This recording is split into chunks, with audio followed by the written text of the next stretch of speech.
मत्ती सुसमाचार 8वें अध्याय का मनन। इस अध्याय में 34 वचन लिखे गए हैं।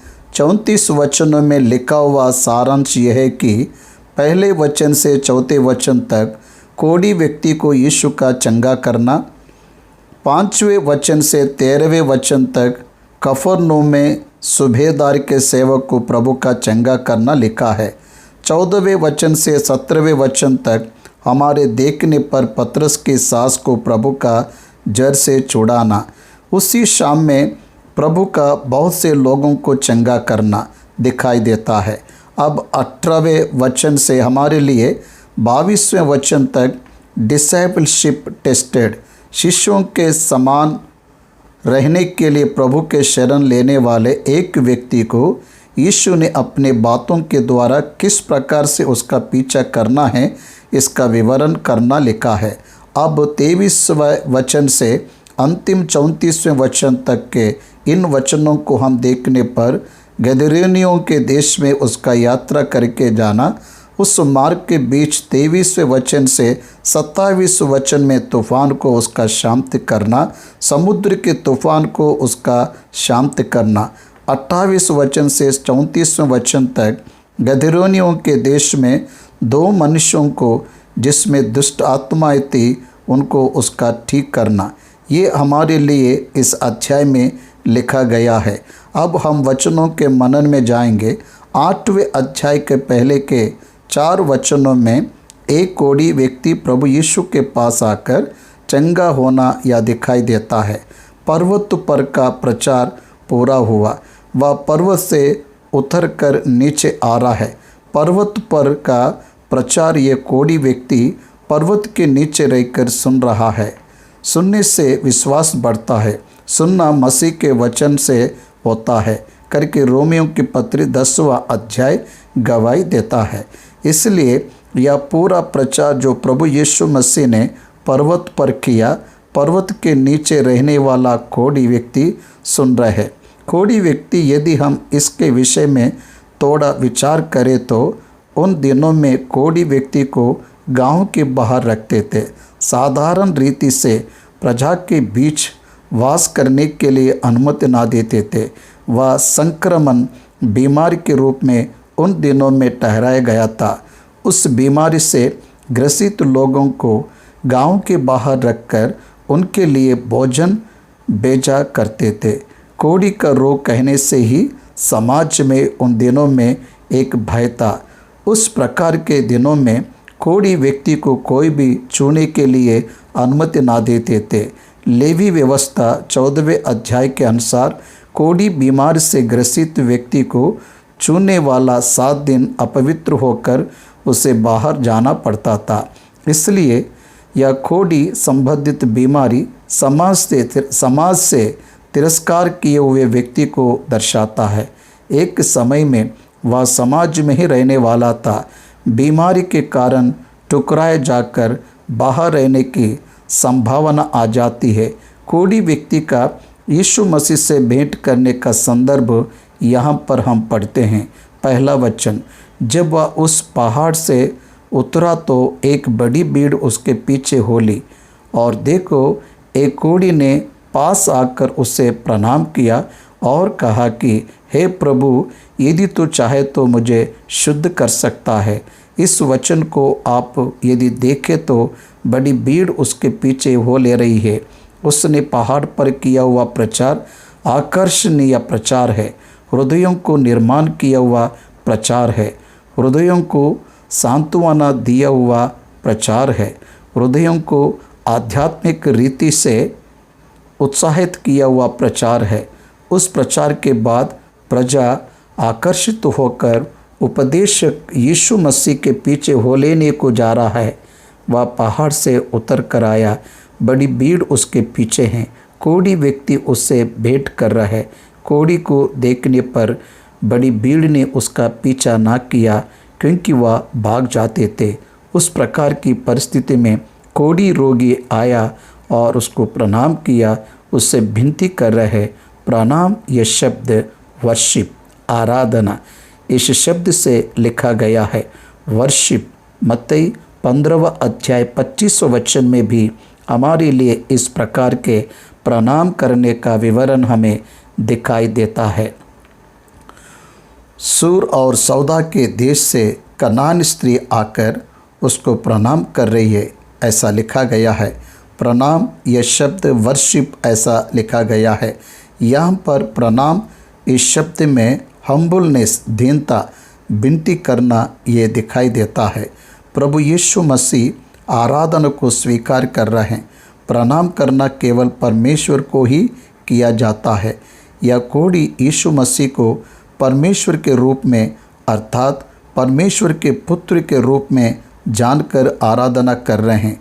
परमेश्वर ही केवल आराधना का योग्य है।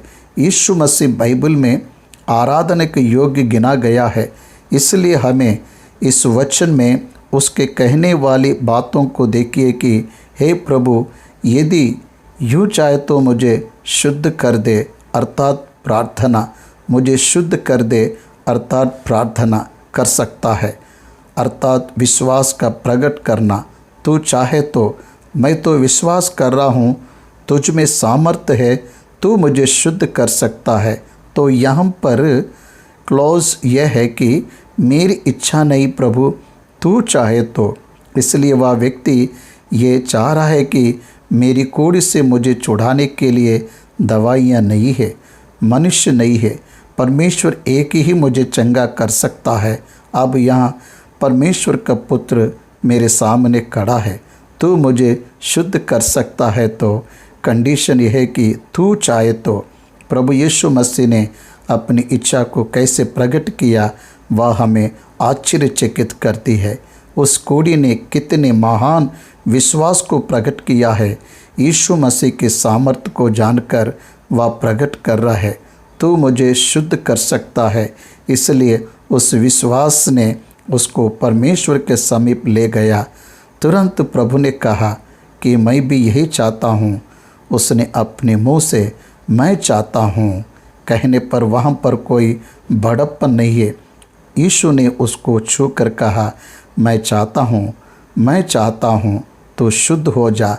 ऐसा कहने पर तुरंत वह कोढ़ी से शुद्ध हो गया। हाथ बढ़ाकर उसे छुआ। यीशु ने हाथ बढ़ाकर उसको छूने के बाद कहा, मैं चाहता हूँ। एक्शन एंड वर्ड मैचड, बात और क्रिया दोनों भी एक हुए। मैं चाहता हूँ ऐसा अपने मुंह से कहने पर कोढ़ी व्यक्ति को कोई छूता नहीं है। ऐसा है तो प्रभु यीशु मसीह यूं ही मुंह से कहे तो वह परिपूर्ण नहीं है। इसलिए उसने यह किया कि हाथ बढ़ाकर उसे छुआ। लेवी व्यवस्था 14वें अध्याय के अनुसार याजक समेत अपवित्र कोढ़ी व्यक्ति को छुए तो 7 दिन समाज के बाहर रहना है। ऐसा है तो यीशु मसीह कोढ़ी व्यक्ति को छूने पर कोढ़ी से ग्रसित व्यक्ति चंगा हुआ और पवित्र बन गया। प्रभु यीशु मसीह पवित्र होने पर भी अपवित्र कोढ़ी से ग्रसित व्यक्ति पवित्र हुआ। वह यीशु मसीह का बड़प्पन है, इसलिए वह शुद्ध हो गया। तब यीशु ने कहा, देख, किसी से ना कहना, परंतु जाकर अपने आप को याजकों को दिखला और जो चढ़ावा मूसा ने ठहराया है उसे चढ़ा, ताकि उनके लिए गवाही हो। लेवी व्यवस्था के 14वें अध्याय में इन सब का विवरण दिया गया है। यदि किसी का कोढ़ी रोग कम हुआ, फोड़े कम हुआ तो वह फोड़े और वह रोग कम हुआ या नहीं, इसे एग्जामिन करने के लिए प्रधान याजक के पास जाना है। तब उससे देखकर वह रोग कम हुआ है, फोड़े कम हो गए हैं, ऐसा निर्धारित कर तब उसे डिक्लेयर करने की अथॉरिटी प्रधान याजक को है। इसलिए याजक के पास गए तो याजक डिक्लेयर करता है। शुद्ध हुआ करके उसे पता है, उसे देखने वालों को भी समझ आता है, उसे बनाए हुए यीशु को भी पता है। फिर भी व्यवस्था में लिखे गए अनुसार तुमको याजक के पास जाकर वहाँ पर डिक्लेयर करवा के मूसा ने ठहराए हुए चढ़ावे को व्यवस्था के अनुसार चढ़ाकर तब तो चला जा। ऐसा कहा, इस विषय को पब्लिक मत करना। यीशु ने किए इस अद्भुत कार्य को प्रजादरना करने की उसने इच्छा ना की। किसी से कुछ मत कहना, ऐसा कहा। प्रभु यीशु मसीह ने कभी भी पब्लिसिटी के लिए, प्रसिद्धता के लिए चाहने वाला ना रहा, क्योंकि वह प्रभुओं का प्रभु है। अद्भुत वह ना करे तो और कौन करेगा? उसे छोड़कर और किसके पास वह सामर्थ्य रहेगी? इसलिए कोढ़ी व्यक्ति चंगा होने पर साधारण रीति से याजक बताने वाले पद्धति में तेरे शुद्ध हो जाने का प्रजा को पता ना चले, ऐसा कहा। परंतु उसने निश्चय अनेक लोगों को बताया होगा। कफरनहूम में प्रभु ने प्रवेश किया। वहाँ पर सूबेदार के सेवक के विषय में 13वां वचन तक लिखा है। यह भी अद्भुत प्रकार की हीलिंग है, चंगाई का कार्यक्रम है। देखिए, प्रभु यीशु मसीह ने चंगा किया, यह प्रसिद्ध हो गया, क्योंकि कोढ़े व्यक्ति ने निश्चय अनेक लोगों को बताया होगा। सूबेदार अर्थात 100 सैनिकों पर अधिपति है। सेंचुरियन कहते हैं, यह सूबेदार कफरनहूम में रहता था। इसके पास का सेवक घर में जोले का मारा बहुत दुखी पड़ा है। तब सूबेदार ने उसको उसके पास आकर विनती की कि हे प्रभु, मेरा सेवक घर में जोले का मारा बहुत दुखी पड़ा है। तब यीशु ने उससे कहा, मैं आकर उसे चंगा करूँगा। सूबेदार ने उत्तर दिया कि हे प्रभु, मैं इस योग्य नहीं कि तू मेरी छत के तले आए, पर केवल मुख से कह दे तो मेरा सेवक चंगा हो जाएगा, क्योंकि मैं भी परदानी मनुष्य हूँ और सिपाही मेरे हाथ में हैं। और जब एक से कहता हूँ जा तो वह जाता है, और दूसरे को कि आ तो वह आता है, और अपने दास से कहता हूँ कि ये कर तो वह करता है। यीशु ने इस बात को सुनकर आश्चर्यचकित हुआ। क्यों? सूबेदार विश्वास का प्रकट कर रहा है। आपको यहाँ पर ध्यान देना है, यहाँ पर यही प्रमुख उपदेश है। पहले के चंगाई के कार्यक्रम में कोढ़ी ने विश्वास रखा, इसलिए यीशु विश्वास के द्वारा चंगा करता है। यीशु पर विश्वास करने वालों को चंगाई मिलती है। यह उपदेश कंटिन्यू हुआ, उसे सुना हुआ। सूबेदार सोचकर बातें कर रहा है, मैं भी अधिकार में हूँ।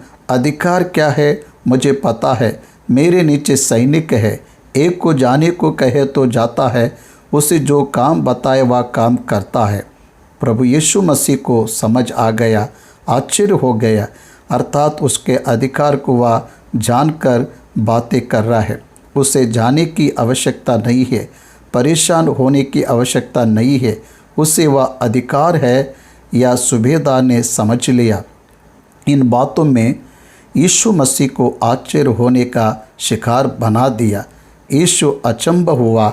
यह सुनकर यीशु ने अचंभा किया और जो उसके पीछे आ रहे थे उनसे कहा, मैं तुमसे सच कहता हूँ कि मैंने इस्राएलियों में भी ऐसा विश्वास नहीं पाया। यहाँ पर ये इस्राएली नहीं है करके हमें यीशु बता रहा है। जेंटिल सेंचुरियन, अन्य जाति का सूबेदार, इसलिए अन्य जाति का होने पर भी यह इस्राएलियों से भी अधिक विश्वास प्रकट कर रहा है। अब बताइए, प्रभु यीशु मसीह यहूदियों के लिए आया क्या, या विश्वासियों के लिए आया? उसे धर्मवादी या जातिवादी यहूदी नहीं चाहिए। उस पर विश्वास रखने वाले चाहे यहूदी हो या अन्य जाति हो, उसके लिए एक ही है। इसलिए यीशु पर विश्वास रखने वाले अन्य जाति, यीशु पर विश्वास रखने वाले यहूदी एक ही तरीके से उसके द्वारा माने गए हैं। यह हमें बाइबल गवाही देता है। अनेक लोग पूर्व और पश्चिम से आकर इब्राहिम और इसहाक और याकूब के साथ स्वर्ग के राज्य में बैठेंगे। देख रहे हो क्या? अन्य जाति लोग विश्वास से इब्राहिम के साथ वारिस होकर, इसहाक के साथ वारिस होकर, याकूब के साथ वारिस होकर स्वर्ग के राज्य में बैठेंगे। विश्वास संबंधित लोग ही स्वर्ग में जाएंगे, तो जो राज्य संबंधित है अर्थात वाचा को पाकर इब्राहिम के गर्भ में जन्म लिए हुए शरीर संबंधित लोग राज्य संबंधित है, वे बाहर अंधियारे में डाल दिए जाएंगे। वहाँ रोना और दांतों को पीसना होगा करके मैं तुमसे कहता हूँ। इब्राहिम के संतान हो तो काफ़ी नहीं है, केवल विश्वास संबंधित लोग ही स्वर्ग के राज्य में रहेंगे। इब्राहिम विश्वास के द्वारा स्वीकार किया गया, भौतिक जाति के रक्त संबंध के द्वारा नहीं। इसलिए विश्वासी प्रमुख है। ये प्रभु यीशु मसीह ने फिर एक और बार बताया है, नित्य राज्य में जाना है तो विश्वास के बिना नहीं जा सकते। हम विश्वास के द्वारा अनुग्रह को पाकर जी रहे हैं, इसलिए विश्वास ना करने वाला परमेश्वर के राज्य के योग्य नहीं है। किस पर विश्वास? यीशु मसीह पर विश्वास। वह बहुत लोगों के लिए गुरु बन गया, उपदेशक बन गया, इसलिए उसका पीछा करे तो और भी अच्छे से एलिवेट हो सकते हैं। इस भावना से वह शास्त्री था। उस पर यीशु ने उसे कहा, लोमड़ियों के बट और आकाश के पक्षियों के बसेरे होते हैं, परंतु मनुष्य के पुत्र के लिए सिर धरने की भी जगह नहीं है। क्योंकि प्रभु यीशु मसीह का स्वयं का घर नहीं है। जहाँ जाओगे वहाँ आऊँगा करके कह रहे हो, मेरे पास कोई घर नहीं है, कहाँ आएगा? एक और चेले ने उससे कहा, हे प्रभु, मुझे पहले जाने दे कि अपने पिता को गाड़ दूँ। यीशु ने उससे कहा, तू मेरे पीछे हो ले और मुर्दों को अपने मुर्दे गाड़ने दे। यहाँ पर इसका अर्थ क्या है? मुर्दों को अपने मुर्दे गाड़ने दे। देखिए, मुर्दों को अपने मुर्दे, इस बात पर अविश्वासी अपने अविश्वासियों को गाड़ने दे। विश्वासी लोगों, तुम उठकर मेरा पीछा करो। इसलिए प्रभु यीशु मसीह यहाँ पर मुर्दों को गाड़ने के विषय में बता रहा है। क्या? नहीं, वैसा नहीं सोचना है। तुम मेरा पीछा करने का सोचने के बाद बचे हुए सभी विषयों को भी छोड़ देना है। बचे हुए विषय अर्थात रक्त संबंधित विषय परमेश्वर की सेवा के रुकावट नहीं बनना चाहिए। इसलिए आज के सेवकों में भी परमेश्वर की सेवा में और पारिवारिक विषयों में क्लेश आने पर डिसीजन मेकिंग किस प्रकार से रहना चाहिए, इसके द्वारा हमें समझ आता है। प्रभु की सेवा करने के लिए, उसका पीछा करने के लिए उसके काम को प्राथमिकता देकर उसके बाद ही शारीरिक संबंधित विषय आना चाहिए। इसलिए ह्यूमन सेंटिमेंट को डिवाइन पर्सपेक्टिव में किसी भी प्रकार का स्थान नहीं है, यह हमें समझना है। यीशु का पीछा करना साधारण नहीं है। यीशु का पीछा करना, यीशु को सभी से बढ़कर प्रेम करके, माता से, पिता से, पत्नी से, बच्चों से बढ़कर प्रेम करना है। इस प्रकार से प्रेम ना करने वाला उसका सेवक बन नहीं सकता, वारिस नहीं बन सकता, शिष्य नहीं बन सकता। इसलिए मैं पिता को गाड़ कर आऊँगा कहने पर उसने कहा कि तू मेरा पीछा कर, परंतु उसने पीछा ना किया, वह चला गया। 23वां वचन, जब वह नाव पर चढ़ा तो उसके चेले उसके पीछे हो लिए, और देखो, झील में एक ऐसा बड़ा तूफान उठा कि नाव लहरों से डपने लगी और वह सो रहा था। देखिए, वे समुद्र में यात्रा कर रहे हैं। प्रभु ने आज्ञा दी कि उस पर जाना है। आज्ञा दिया, बताया नहीं, विनती नहीं किया, आज्ञा दिया। He commanded them, he ordered them. इसलिए उनके जाते समय प्रभु उस नाव में सो रहा है। समुद्र में बड़ा तूफान आया, वह छोटा सा नाव है। तब शिष्य उसके पास आकर कह रहे हैं, हे प्रभु, हमें बचा, हम नाश हुए जाते हैं। ऐसा उससे कहकर उसे जगाया। हम नाश हुए जाते हैं। यहाँ पर हमें एक बात सीखना है। एक बीमारी से, एक विपत्ति से एक विश्वासी कभी भी नाश हुए जाते हैं, ऐसा नहीं कहना चाहिए। आप नाश नहीं होंगे क्योंकि आपका जीवन परमेश्वर के साथ है। यीशु मसीह में आपका जीवन छुपा हुआ है। कलुस्सियों की पत्री 3 अध्याय 2 और 3 वचनों में तुम्हारे जीवन मसीह के साथ छिपा हुआ है, वह परमेश्वर के पास है। इसलिए हम मसीह में छुपाए गए हुए हैं। हमारे नाश होने की समस्या है ही नहीं। हम नाश नहीं होंगे। भौतिक रीति से हमारी मृत्यु होने पर भी हम नाश होने वाले नहीं है, क्योंकि हमारा जीवन उसके साथ है। हम आध्यात्मिक पुनरुत्थान को रखकर विश्वास के द्वारा परमेश्वर के साथ संबंध को बनाए रखने वाले हैं। हमारा नाश होना कहाँ है? हे प्रभु, हम नाश हुए जाते हैं, ऐसा कहने पर प्रभु ने भी वही पूछा है। उसने उठकर, हे अल्पविश्वासियों, कहाँ अविश्वासियों नहीं, इसलिए विश्वास में अल्पविश्वासी अर्थात विश्वासी को मैच्योरिटी लेवल्स में आना है। परिपूर्ण परिपक्वता में विश्वासी को बढ़ना है। विश्राम में संपूर्ण होना है। विश्वास में दृढ़ होना है। बलहीन नहीं रहना है। निर्बल रहने वाले मसीह में छोटे बच्चों के समान रहकर अन्य जातियों के समान सोचते हैं, अविश्वासियों के समान सोचते हैं। वैसा नहीं, हमारे विचार वैसे नहीं होना चाहिए। हमारे विचार परमेश्वर पर परिपूर्ण विश्वास में जागते हुए रहने पर हम नाश हुए जाते हैं, ऐसा कभी नहीं कहेंगे। आज के दिनों में कोरोना नामक महामारी से प्रजा दुखी हो रही है। किसी भी विश्वासी को कोरोना के द्वारा दुखित होने की आवश्यकता नहीं है। आपको चंगा करने वाला परमेश्वर आपके पास है। नंबर 1। नंबर 2, आपकी चंगाई ना देते हुए मृत्यु देने पर भी वह आपको उसके राज्य में ले जाएगा, परंतु नरक में नहीं, अधोलोक में नहीं। आप नाश नहीं होंगे। आपकी मृत्यु के द्वारा कोरोना आपको परमेश्वर की उपस्थिति में ले जाएगी, परंतु आप अधोलोक में नहीं जाओगे।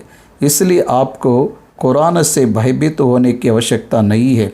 आज नहीं तो कल, किसी भी पल में हमें इस संसार को छोड़ना ही है। नहीं तो हम ना सोचने वाले समय में प्रभु के पास जाना ही पड़ता है, या सोचिए इसके सिवा कुछ नहीं। कभी भी मरे तो वह ना सोचने वाला समय ही है। एक कोरोना ही नहीं, कार में जाते हैं, अनएक्सपेक्टेड एक्सीडेंट हो सकता है, मर सकते हैं।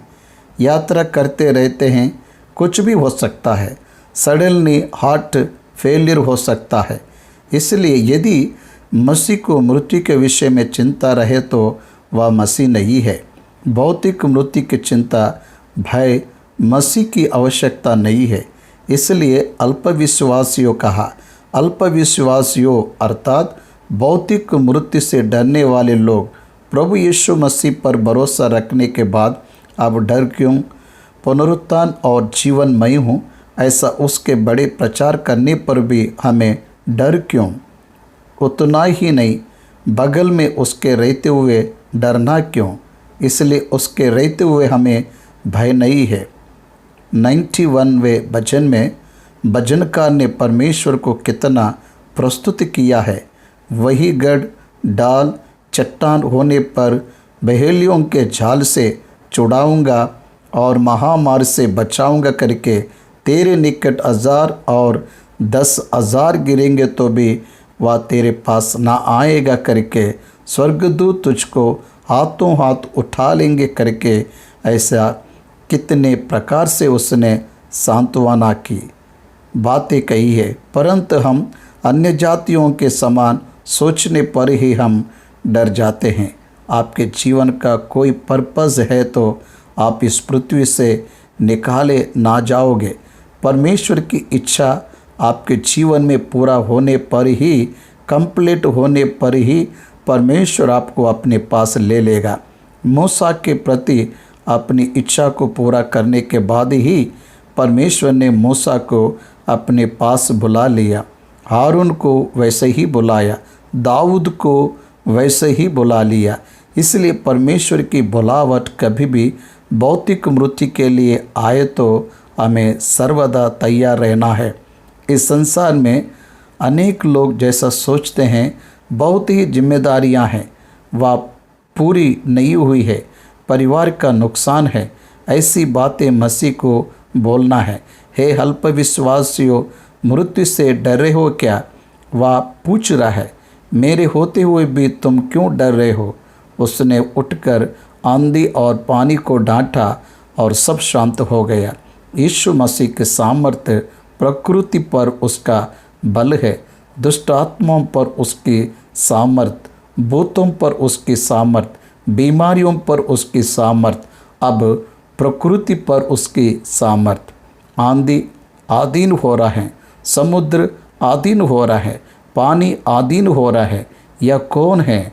आंधी किसके अधीन हो रहा है? अय्यूब की पुस्तक कह रहा है, समुद्र उसके ही अधीन रहता है, पृथ्वी परमेश्वर के अधीन रहता है। सूर्य चंद्रमा को यहोशू ने एक दिन प्रार्थना के द्वारा रोक दिया, वे परमेश्वर के अधीन हो गए हैं। सूर्य चंद्रमा परमेश्वर के अधीन हो गए हैं। वही परमेश्वर शरीरधारी होकर उनके सामने खड़ा है। यहोशू की पुस्तक में जिस परमेश्वर ने सूर्य चंद्रमा को रोक दिया, वही परमेश्वर शरीरधारी होकर उनके नाव में है। इसलिए कह रहा है, तुम क्यों डर रहे हो? अभी भी बिना विश्वास के हो क्या? देखिए ये कैसा मनुष्य है, ऐसा कहकर वे सोच रहे हैं। आश्चर्यचकित हो गए हैं, आश्चर्यचकित हो गए। इतने में ही वे उस पार पहुंच गए। अब 28 वचन से हम 34वें वचन तक रहने वाले वचनों में गदरेनियों के देश में हुई घटना से ये अध्याय समाप्त होता है। 28 वचन से पढ़ेंगे। जब वह उस पार गदरेनियों के देश में पहुंचा, गदरेनिया का देश कोरसा नामक नगर में गाद के वासी रहने वाले नगर के रूप में बनाया गया है। गोरासेन इसका दूसरा नाम है। गोरासेन ऐसा कहा गया। ये मरकुस सुसमाचार 5वें अध्याय में और लूका सुसमाचार में भी इसका विवरण हमें दिखाई देता है। मरकुस सुसमाचार में एक व्यक्ति को चंगा किया, तो यहाँ पर 2 व्यक्तियों को प्रभु ने चंगा किया है, ऐसा हमें दिखाई देता है। यही वृत्तांत यहाँ और वहाँ लिखा गया है, परंतु एक स्थान में एक व्यक्ति के चंगाई और दूसरे स्थान में 2 व्यक्तियों की चंगाई के विषय में लिखा है। गदरेनियों के देश में पहुँचते ही 2 मनुष्य जिनमें दुष्ट आत्माएं थी, कब्रों में से निकालते हुए उससे मिले, जो इतने प्रचंड के थे, वेरी फेरोसियस। वे उनके पास आकर क्या कह रहा है? उनके प्रचंड के कारण कोई उस मार्ग से जा नहीं सकता था।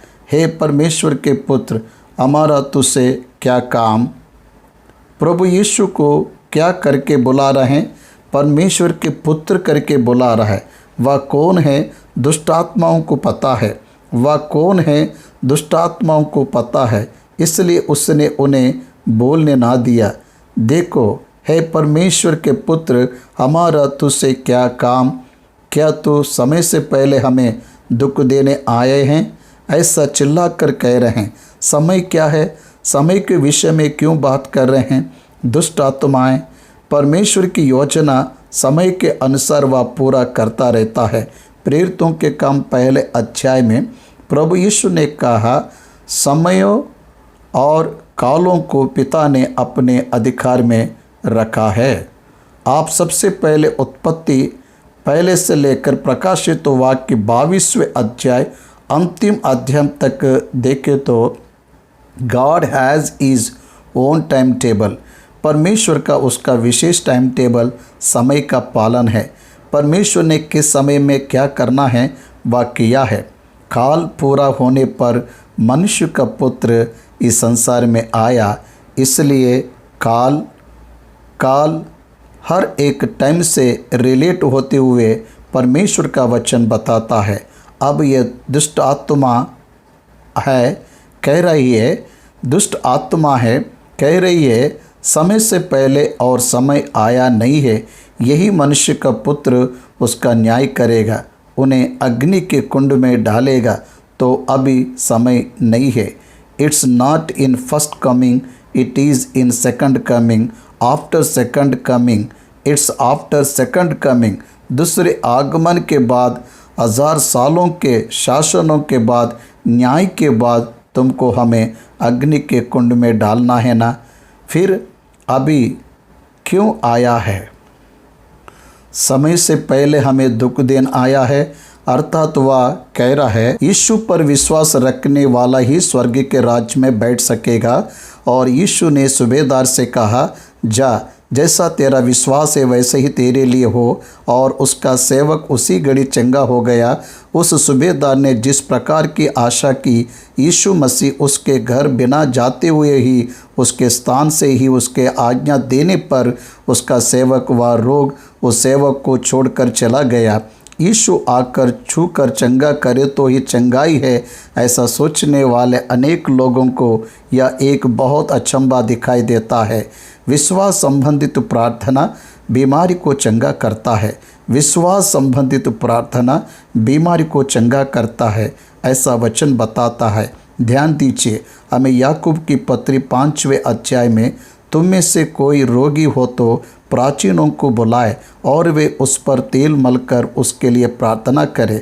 विश्वास संबंधित प्रार्थना रोगी को चंगा करता है, ऐसा कहा।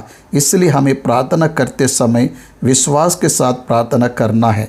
हमारी विनती है प्रभु के पास विश्वास के साथ ले जाना है। अविश्वास के साथ ना मांगते हुए विश्वास के साथ प्रभु को मांगने पर वह आपके जीवन में निश्चय पूरा हो जाएगा। अब 14वें और 15वें वचनों में उसी कफरनहूम में प्रभु यीशु के चेलों में से एक पतरस की सास ज्वर से है। यीशु उसके घर गया, उसके वहाँ पर हाथ लगाकर उसको उठाया। उसने उसका हाथ छुआ और उसका ज्वर उतर गया और वह उठकर उसकी सेवा करने लगी। ज्वर विष का ज्वर, वायरस के द्वारा लगने वाले विष का ज्वर उसे छोड़कर चला गया। ज्वर से पीड़ित रहने वाली वह उठकर सेवा टहल करने लगी। पलंग पर ज्वर से पीड़ित वह उठकर यीशु की सेवा टहल कर सकी। सेवा टहल की है। यीशु में सामर्थ्य है। यीशु चंगा करने वाला है। यीशु को छूने पर चंगाई है। यीशु को छूने पर चंगाई है। यीशु पर विश्वास रखने के द्वारा चंगाई है। यीशु की इच्छा के द्वारा चंगाई है। 16वां वचन, संध्या हुई, यह समाचार पता चल गया। लोग ज्वर से और दुष्ट आत्माओं से ग्रसित लोगों को उसके पास ले आ रहा है, क्योंकि वह आज्ञा दे तो सूबेदार का सेवक चंगा हो गया। यह सभी को पता चला। वही गांव है ना, कफरनहूम, सेम होम टाउन। पतरस की सास भी उसी गांव में है, इसलिए उस गांव में यह समाचार मिलने में कितना समय लग सकता है। उस गांव में समाचार आसानी से पहुंच गया। मौत टू मौत पब्लिसिटी मुँह की बातों के द्वारा फैल गया। वह समाचार बहुत ही जल्द फैल गया कि संध्या हुई तो वहाँ पर रहने वाले सब लोग ज्वर से और दुष्ट आत्माओं से ग्रसित लोगों को ले आ रहे हैं। और उसने उन दुष्ट आत्माओं को अपने वचन से निकाल दिया और सब बीमारी को चंगा किया, ताकि जो वचन यशायाह भविष्यद्वक्ता के द्वारा कहा गया था वह पूरा हो कि उसने आप हमारी दुर्बलताओं को ले लिया और हमारी बीमारियों को उठा लिया, ऐसा कहा। यशायाह भविष्यद्वक्ता ने भविष्यवाणी की। यशायाह की पुस्तक 53वां अध्याय 4 वचन में यह बात हमें दिखाई देता है। यह पूरा हुआ है, ऐसा मत्ती सुसमाचारक यह लिख रहा है। अब 18वां वचन से 22वें वचन तक के वचनों को देखेंगे। इसमें क्या लिखा गया है? एक व्यक्ति के शिष्य बनने के विनती कर रहा है, इसको पढ़ेंगे। यीशु ने अपने चारों ओर एक बड़ी भीड़ देखकर उस पार जाने की आज्ञा दी। देखिए, क्या उस पार जाना है, ऐसा सोचा। हमारे लिए 28वां वचन गवाही दे रहा है। इसलिए जाने को सोचा कि वहाँ पर गदरोनियों का देश है, वही गेरासेनियों का देश है। वह देश टाइबर के उस पार है, टाइबर तिब्रे समुद्र के उस पार है। उस बाग में 2 दुष्ट आत्माओं से ग्रसित लोग पीड़ित हैं। उसके लिए प्रभु के पास उसकी प्रार्थना की विनती आई, इसलिए वह हम उस पार जाएंगे ऐसा आज्ञा दे रहा है। उस संदर्भ में उसके जाएंगे ऐसा कहने के बाद एक शास्त्र ने आकर उससे कहा, हे गुरु, जहाँ कहीं तो जाएगा मैं तेरे पीछे पीछे हो लूँगा। देखिए यहाँ पर कैसा है शास्त्री, अर्थात लेख को रिलेट करने वाले हैं। वे बहुत ही परिश्रमक होते हैं। वे यहूदी होने पर भी बहुत विशेष निष्ठा से जीने वाले लोग हैं। Very spiritual disciplined people. आत्मिक रीति से वे बाहर से बहुत ही अनुशासन को दिखाने वाले थे। वे बहुत नामधराई रखने वाले थे। वे विशेष रीति से रहने वाले लोग थे। ये शास्त्री कह रहा है, हे गुरु, जहाँ कहीं तू जाए मैं तेरे पीछे आऊँगा, वहाँ आऊँगा। प्रभु उसके भीतर मन को जानने वाला है। जहाँ कहीं तू जाए अर्थात तो कहाँ तक आएगा। साधारण रीति से प्रभु यीशु मसीह को उन दिनों में देखने पर उसके पीछे बहुत सी भीड़ उसके पीछे हो रही है। He became a very popular man. वह बहुत ही प्रसिद्धता को रखने वाला गुरु उन अनेक लोगों में ठहरा गया। वह प्रचार कर रहा है, प्रजा पीछा कर रहा है। He become a big Guru for them. अर्थात वह कह रहा है उनको दुख देने की सामर्थ्य उसमें है, उनको आज्ञा देने की सामर्थ्य उसमें है, उनको दंड देने की सामर्थ्य उसमें है, उनको उसके अधीन होना ही है, वह सामर्थ्य है करके वे डिक्लेयर कर रहे हैं, चिल्ला रहे हैं, हमें दुख देने आए हो क्या। उनसे कुछ दूर बहुत से सूअरों का एक झुंड चरा रहा था। दुष्ट आत्माओं ने उससे यह कहकर विनती की कि यदि तू हमें निकालता है तो सूअरों के झुंड में भेज दे। उसने उनसे कहा, जाओ। वे निकलकर सूअरों में बैठ गई और देखो सारा झुंड कड़ाड़े पर से झपट कर पानी में जा पड़ा और डूब मरा। प्रभु यीशु मसीह ने मनुष्यों के प्राणों को बचाया। सूअरों के प्राण के विषय में उसने ना सोचा। वह दुष्टात्मा है।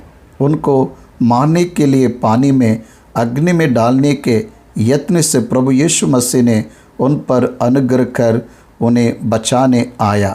दुष्टात्मा सुसाइडल टेंडेंसी के लिए प्रेरित करते हैं। सावधान से जान लीजिए, आत्महत्या करने वाले निर्बल होकर आत्महत्या करने के लिए दुष्टात्मा ही प्रेरित करते हैं। इसलिए आत्महत्या वे खुद ही करने के लिए पानी में अग्नि में गिराने के विषय में बाइबल में लिखा है। अब तो ट्रेन्स के नीचे गिरना, फांसी लगाकर मरना दिखाई देता है। इसलिए इस सुसाइडल टेंडेंसी में उन्हें ले जाकर वे खुद ही नाश होने के लिए वे प्रयत्न करते हैं। दुष्टात्मा को मनुष्य का प्राण लेने का अधिकार नहीं है। एक परमेश्वर को ही मनुष्य का प्राण लेने का अधिकार है। मनुष्य को भी अपने प्राण नहीं लेना है, उसे परमेश्वर स्वीकार नहीं करता। इसलिए प्राण निकालने का अधिकार केवल परमेश्वर को ही है। हे मनुष्यों, पीछे मुड़कर आ जाओ, ऐसा परमेश्वर के कहने पर मनुष्य पीछे जाते हैं। उनके शरीर से प्राण अलग हो जाते हैं, तब तक शरीर में प्राण रहता ही है। इसलिए दुष्टात्मा ये कह रही है कि हमारे आने का इन्विटेशन यही है कि किसी न किसी को मारना है। वह दुष्टात्मा हत्यारा है, इसलिए उन सूअरों में जाकर उनको मार डाला और चरवाहे भागे और नगर में जाकर ये सब बातें और जिनमें दुष्ट आत्माएं थी उनका सारा हाल कह सुनाया। देखो, सारे नगर के लोग यीशु से भेंट करने को निकल आए और उसे देखकर विनती की कि हमारे सिवानों से बाहर निकल जा। प्रभु यीशु मसीह को उन्होंने इस नगर में रहने की विनती नहीं कर रहे हैं, चले जाओ करके विनती कर रहे हैं। कितना दुर्भाग्य है। सामरियों ने यीशु को रहने को कहा, गदरेनियों ने यीशु को चले जाने को कहा। आर्थिक नुकसान है। आज एक सूअर 1,000 से 15,000 है, कुछ हज़ारों में रहते हैं। ऐसे है तो वे सूअर मर जाए ऐसा दुष्ट आत्माएं करने के लिए कारण प्रभु यीशु मसीह है करके उन्हें समझ आया। एक तरफ देखे तो दुष्ट आत्माओं से ग्रसित सब लोग कोई समायोजन करने में असमर्थ लोग साधारण स्थिति में नॉर्मल कंडीशन में दिखाई दिए हैं, स्वास्थ्य दिखाई दिए हैं। उनका स्वास्थ्य होना देखा, सूअरों का मरना देखा। वे उस नगर के लोग व्यापारी है, वे अन्य जाति है। उनको मनुष्य के प्राण की रक्षा से बढ़कर व्यापारी ही प्रमुख है। इसलिए उन्होंने यीशु को चले जाने को कहा। यीशु ने भी कुछ बुरा ना माना, उनको छोड़कर चला गया।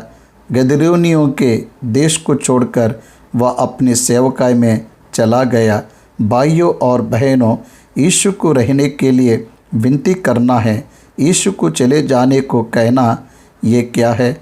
आज बहुत से लोग धन के लिए यीशु को मान नहीं रहे, पद के लिए यीशु को नहीं कह रहा है, नौकरी के लिए यीशु को मान नहीं रहे। यीशु से संबंध की हमें आवश्यकता नहीं है ऐसा सोच रहे।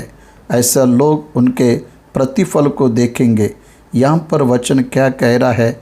यीशु की सामर्थ, दुष्ट आत्माओं पर उनकी सामर्थ, प्रकृति पर की उनकी सामर्थ, बीमारियों पर उनकी सामर्थ। इसलिए यीशु मसीह का अधिकार मृत्यु पर, यीशु का अधिकार पाप की क्षमा पर भी रहते हुए वचन गवाही देता है।